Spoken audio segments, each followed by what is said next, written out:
Hello and welcome to the 15th episode of Budget with Business Standard. I'm Nivedita Mukherjee. Today we'll look at important issues like disinvestment and special economic zones. While we had P. Chidambaram as guest in the previous show, now we have with us former Finance Minister Yashwant Sinha. And there's much more.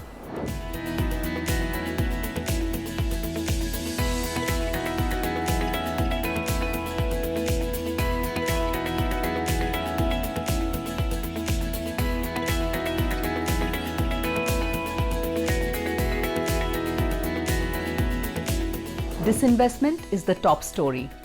After setting ambitious divestment targets for 3 years, this budget has chosen a conservative path. To find out all that you wanted to know about the government's thinking on divestment, watch this report.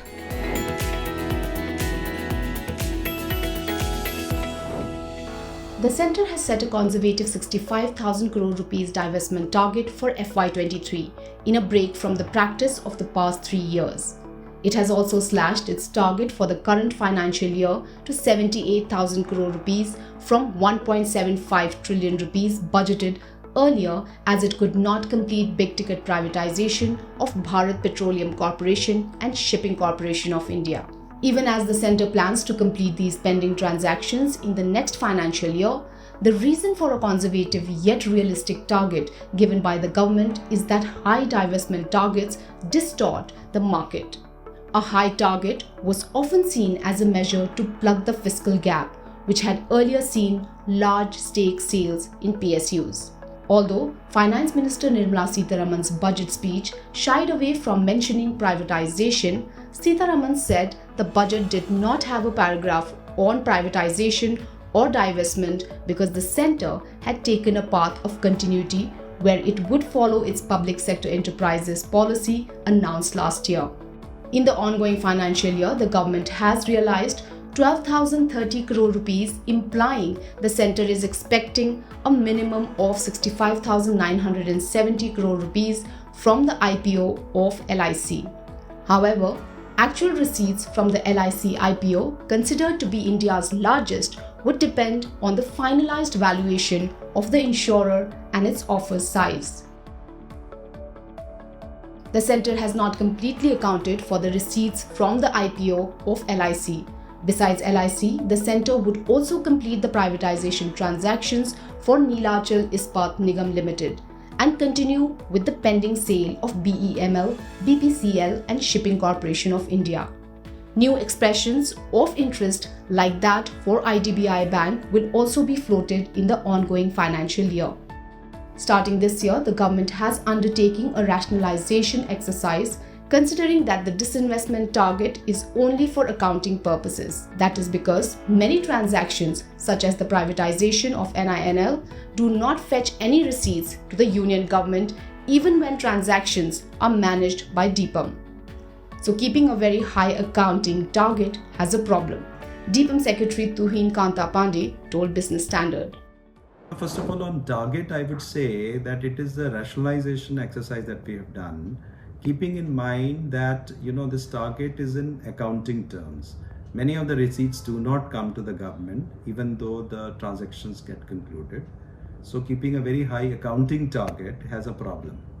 So, because many cases we get, for example, in Numaligarh, we did this thing, but it came to us in the form of dividend, which is shown as a dividend and not in the disinvestment receipts, though indirectly it is a disinvestment receipts. So I think we are fairly, bringing it clear terms with the fiscal.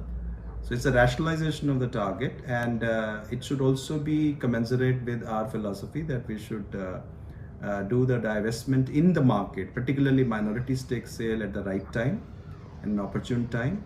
And privatization transactions are essentially time-taking, and we should be able to conclude them. And after 20 years, that the process which we have begun of privatization, two of the transaction getting closed in this financial year, maybe more. So this will also be carried on. So it will be like a pipeline approach for us. This rationalization of the target is commensurate with this government's thinking that minority disinvestment should be done at an opportune time, along with privatization of PSUs in both strategic and non-strategic sectors. Even as the numbers are conservative, as DIPAM Secretary Pandey put it, nothing stops the government from achieving what we want in disinvestment. We stay on the disinvestment theme in our next segment. Former FM Yashwant Sinha had a disinvestment plan more than 2 decades ago and mentioned it in the Union Budget 1998-99. I spoke to Mr. Sinha about the key issues including disinvestment in this year's budget. I began by asking him on the capital expenditure push in the budget and if it would lead to private investment. Listen in. The highlight of the budget has been projected to be this very significant increase in capital expenditure. Good thing. It's good thing that the government will spend its money on various productive measures. But there are, stages. One is you have made the allocation. The second is where are the projects on which these allocations will be spent? Are they ready to take off? When will they take off? These are questions which will have to be tackled as we go along. But the more important issue to my mind is that, I refer to the domestic savings and investment rate. Now, to give you the information, domestic savings have come down from a high, I'm looking at a 10-year span, from a high of around 38% of the GDP to around 31% of the GDP. And if you're talking in terms of GDP, then it's a gap of about 6%. 6% of the GDP, according to the calculations today, will amount to about 15 lakh crore. At this time of pandemic, what would have been the theme if you were the FM? You see, I must remind you that when I was FM and I presented my first budget in 1998, India was faced with multiple crises. And the most important was the crisis of confidence in Indian economy because of the nuclear tests and the sanctions which had been imposed on us. Which had completely ruined sentiment. And as you're aware, a modern economy runs on the basis of sentiment also. And we had to pull the economy back from the brink to a higher growth path. Now, what did I do? And that brings me to a very important question of investment and the sequencing of investment. And this is what I did. It was not merely the amount of investment, both public and private, which we were trying to push in the economy. It was also very importantly the sequencing of that investment. Now, government can spend its money and create consumption demand, but I did not fall for that. I went for what is generally described as investment demand. Do you agree with the headline numbers that the budget has given in terms of GDP growth forecast and fiscal deficit numbers? Well, fiscal deficit, again, one looks at the detail of the budget as far as numbers are concerned. Now, how are you dealing with numbers in a budget? I mean, last year, they had a disinvestment target of 1,75,000 crore. Now, then what happened? You wanted to fix the fiscal deficit, let's say, at a certain level, 6.8. So you looked at your expenditure, you looked at your receipts, and then you found that there was a huge gap. So what do? You say, okay, put a certain figure on disinvestment, 1,75,000 crore. And then you realize there is no way in which you can realize it. So now you have pared it down to what, 66,000, or it is next year's target of in the budget. Now, this kind of budget making is highly objectionable. That was my next question, disinvestment, because you kind of, you mentioned disinvestment in your first budget, I think, and, then it was carried forward by others also. So, right now, what is your sense of disinvestment, the way it is happening currently? My take on disinvestment is that we should not look at disinvestment or privatization as an end in itself. There must be a disinvestment privatization policy. I had defined this policy in my 2001 budget, and I had clearly said, for instance, that loss-making public sector undertakings will be privatized. Then I had said that strategic sector industries will remain under government control, that we will not disinvest beyond 51% in certain sectors, etc. So point I'm making is there must be a disinvestment policy. There must be a privatization policy. Where is this policy in the last 7-8 years? Mr. P. Chidambaram has called this budget a capitalist budget. Do you agree with that? I don't know what he meant by saying it's a capitalist budget. To my mind, every budget is partly capitalist, partly people-oriented, partly growth-oriented. Mm-hmm. So, if he meant that it deals only with the capitalists in the country and not so much with the people, then he'll have to justify this. If you had to rate this budget, how would you rate it on 10? How many marks would you give it? I have never given marks to my own budgets or to anyone else's budgets, because I think it's not very fair to give those marks. I like to tell you that every finance minister tries to do his or her best in meeting the challenges and putting together a budget. It's a very, very difficult task because you have to reconcile so many contradictions. And the success of a budget depends on how well you have been able to reconcile those contradictions or subdue those contradictions. My last question to you is, do you think this budget is going to get BJP votes in the upcoming elections? 4 or 5 years ago, on budget day, I was involved in a Kisan Andolan, Kisan movement in Madhya Pradesh. So budget was being presented on 1st February. I think it was Arun Jaitley was reading the budget speech. So I stayed on in my place of stay and listened to the budget speech. Nobody else around me was interested. I listened to it because I was interested. Then I went out.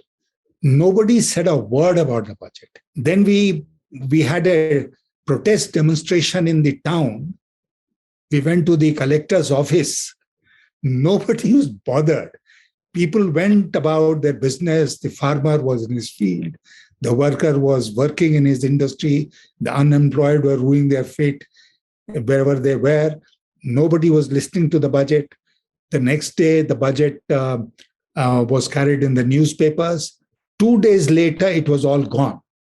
And therefore, I tweeted on the budget day that the shelf life of a budget is 24 hours. So in some ways, it really doesn't matter whether a budget is populist or no, in terms of catching votes.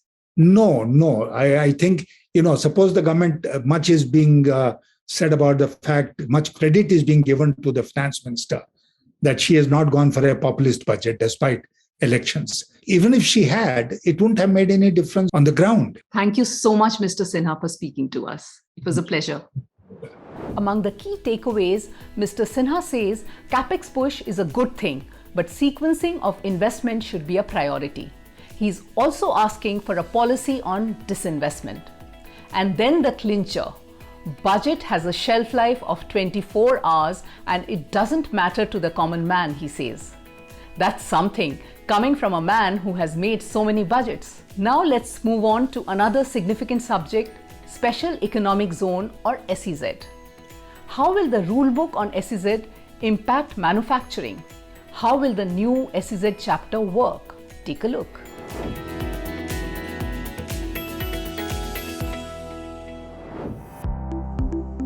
Economic regulations for special economic zones or SEZs which are considered foreign territory, are different from the rest of the country. The SEZ Act was passed by the Parliament in 2005 with export promotion as its main objective.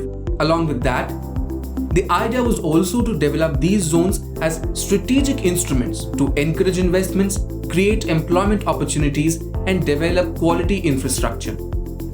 As for the first objective, exports from SEZs in India rose from Rs 5.23 trillion in FY17 to Rs 7.59 trillion in FY21. In the ongoing financial year, these stood at Rs 6.89 trillion as of the end of December 2021. SEZs, however, are losing their appeal due to taking away of some direct tax benefits, complex rules, difficulty in obtaining land, and the need for rules to be compliant with the World Trade Organization or WTO norms are some other bottlenecks. Apart from that, its growth has always been viewed in comparison with the success of SEZs in other Asian economies like China. The government now wants to go beyond the export-oriented approach and use SEZ infrastructure for domestic industrial activities as well. The idea is to utilize large amounts of vacant land in these SEZs to boost economic activity in the country. However, the government will rewrite the law in a way that the rest of domestic manufacturing units don't end up competing with SEZs. In spite of a rapid rise in the number of such areas, on the request of private SEZ developers, 101 cases of denotification were approved between 2008 and 2020. The government had cited poor market response, lack of demand for space, and change in fiscal incentives as reasons. Besides, only 268 entities were operational as on January 27 this year. The government has also stated its intent to make the new law more inclusive by taking states on board, cooperating with them to enable them to become partners in creation of new development of enterprise and service hubs, DESH or SEZ 2.0. To enable ease of doing business, the customs administration of the SEZ system will also be integrated with IceGate, the e-commerce portal for Indian customs. After SEZ and other hard policy matters, it's time for the softer side of budget.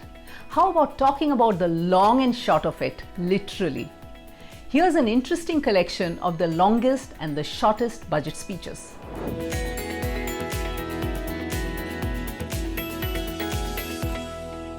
Brevity is the soul of wit, wrote William Shakespeare in Hamlet. Finance Minister Nirmala Sitharaman may well have been inspired by that line if you consider the duration of her latest budget speech. Just 90 minutes, leaving the budget watchers enough time for lunch. For her, this was the shortest speech. It is interesting that Sitharaman is also credited with one of the longest speeches. Yes, that's right. She spoke for 2 hours 40 minutes while presenting the Union Budget for 2020-21. Even so, Sitharaman was unable to finish her full speech and had to cut it short by 2 pages. That speech had a word count of 13,200. That's broadly the size of a novella. The year before that too, Sitharaman's speech was no short affair. In 2019, her address lasted 2 hours and 17 minutes, breaking the record of Yashwant Sinha, who had delivered a budget speech for 2 hours and 15 minutes in 2004. Going by word count, former Prime Minister Manmohan Singh remains on top with his longest budget speech in 1991, comprising 18,650 words.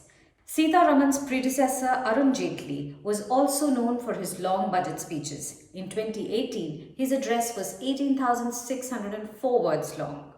What was the shortest budget speech ever and who delivered it? Well, H.M. Patel seems to be a man of few words. While presenting the interim budget in 1977, he delivered a speech which was just about 800 words long.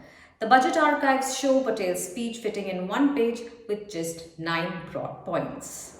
Wonder what determines the length of a budget speech? Whatever it is, the latest budget has voted for less is more. Hope you enjoyed this episode. Bye for now. See you on Thursday with more news and views on budget.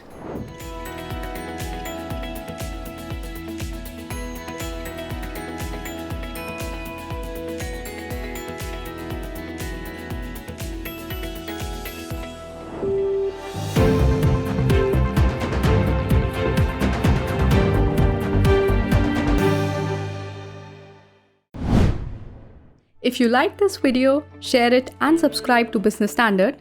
For more news, views and insights, log on to www.business-standard.com. Do also follow us on YouTube, Twitter, Facebook, Instagram, Telegram and LinkedIn.